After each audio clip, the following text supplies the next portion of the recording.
जज साहब, मेरा केस अपनी नौइयत का अनोखा केस है। जैसे लड़ने के लिए कोई वकील तैयार ही नहीं हो रहा था, इसीलिए मैं अपना केस खुद लड़ रहा हूँ। योर ऑनर, जो शख्स 4000 से ज्यादा का बकरा नहीं खरीद सकता वो वकील को पैसे कहाँ से देगा? योर ऑनर, सफदर साहब बिल्कुल ठीक कह रहे हैं। मैं 4000 से ज्यादा का बकरा नहीं ले सकता, इसीलिए तो मैं कोर्ट सारंग चला गया। मुझे दोस्तों ने बताया था कि ये बनारस और इसकी बीवी वहाँ जानवरों का कारोबार करते हैं।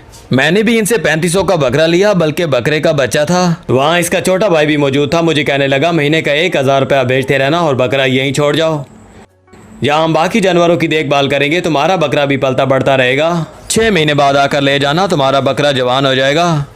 हर महीने में ऐसे इजी पैसा भेजता रहा, और अब जब कुर्बानी के लिए मैं अपना बकरा लेने आया तो ये शख्स मुझे वही छोटा सा बकरे का बच्चा दिखा रहा है। जज साहब, जहाँ सारे बकरे जवान हो गए, मेरा बकरा क्यों नहीं बड़ा हुआ? बेवकूफ के बच्चे को मैंने थोड़ी बड़ा करना था। कितने बड़े हो गए बाकी बकरे? नौकरी पे चले गए या सबकी शादियां हो गई? हाँ, उनमें से एक मेरे सामने भी खड़ा है। जुगते नहीं मारो भाई, ये अदालत है, कोई इत्तीफे की होटल नहीं। ये केस 10 तारीख तक मुलतवी किया जाता है।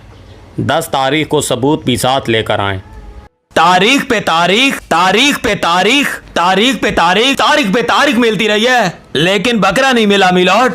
हाँ, बकरा नहीं मिला, मिली है तो सिर्फ ये तारीख। अदालत को बकरा दिखाया जाए।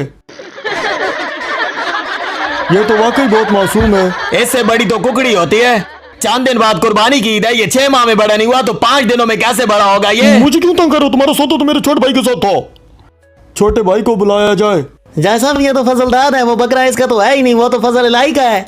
मैंने दोनों बकरों पर सिर्फ फजल लिखा हुआ था। बड़े भैया इनको फजल इलाही समझ बैठे। इनका बकरा माशाल्लाह से बड़ा है, मैं कल ले आऊंगा, उसमें से पूरे 40 किलो गोश्त निकलेगा।